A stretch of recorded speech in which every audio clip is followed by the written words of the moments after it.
Donc, je m'appelle Alexandre Dipokewane, donc je suis athlète de haut niveau. Je suis un athlète en e-sport. Mon métier, du coup, c'est le saut en hauteur, ma discipline plus exactement. J'ai commencé l'athlète très jeune, à l'âge de 14 ans. J'ai été dans le haut niveau dès 14 ans, où je fais 5e du monde moins de 16 ans. Ensuite, je continue, je deviens double médaillé d'Europe en e-sport, au saut en hauteur bien sûr toujours.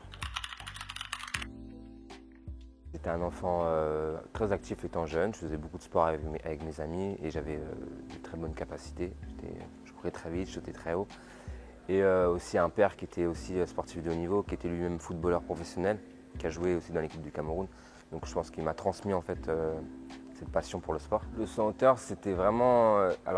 c'est que avec mes amis en fait, on avait un jeu souvent où je sautais et je sautais extrêmement haut étant petit. Du coup, je suis parti sur un entraînement de hauteur. Et là, en fait, sur un saut, je suis devenu le meilleur du club et là, du coup, ça a été la révélation pour moi. J'ai une paralysie du plexus brachial, donc c'est dû à un accident à la naissance. Du coup, j'étais un gros bébé, je faisais 4,60 kg. Du coup, je passais pas et en fait, ils m'ont tiré et c'est ce qui m'a sectionné les nerfs. Je manque de mobilité, je peux montrer. Là, par exemple, je ne peux pas lever le bras plus haut que ça. Là, je ne peux pas le mettre à gauche. J'ai moins de mobilité au niveau de la main, par exemple. Et donc, du coup, ça impacte au niveau de mes performances. Du coup, j'ai peut-être moins de capacité. Ce qui m'a donné envie de rien lâcher dans le sport, et en général, je pense dans la vie, ça a été le rapport aux autres.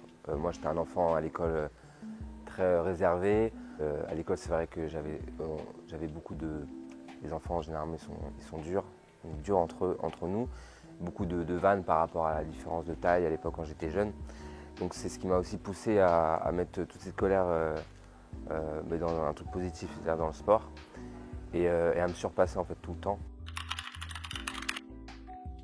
Agatis, c'est une association qui a été créée par Patrick Buteau, que j'ai rencontré il y a quelques années en fait, qui était quelqu'un d'extra et qui en fait des années après est revenu vers moi en fait, il m'a appelé un jour et il m'a dit qu'il créait cette association, qu'il aurait aimé me rentrer dans l'association pour m'aider à avoir des fonds pour pouvoir payer mes compétitions, tout ce qui est mon matériel. Du coup, j'étais très heureux de son offre, donc j'ai accepté. Donc Patrick Buteau qui collabore avec l'IFCV, donc qui m'a mis en lien avec l'IFCV et donc aujourd'hui l'IFCV me donne une rémunération. Avec cette rémunération, ça me permet de payer mes compétitions, mes déplacements, payer aussi tout ce qui est équipement. Donc, mes projets pour moi, pour la suite, ça va être les Jeux Paris 2024, voilà, tout le monde en parle. Et ça, ça va être mon projet là, je dirais même mon rêve en fait. C'est-à-dire pouvoir porter les couleurs de la France, pouvoir être un exemple pour toutes les personnes en situation de handicap. Je suis aussi issu de quartier, donc pour être un exemple aussi pour les jeunes de quartier, leur montrer qu'on peut réussir quand on s'accroche. Je tenais à remercier tous les gens qui me soutiennent dans mon projet Paris 2024, notamment l'association Agatis et l'IFCV. Merci encore.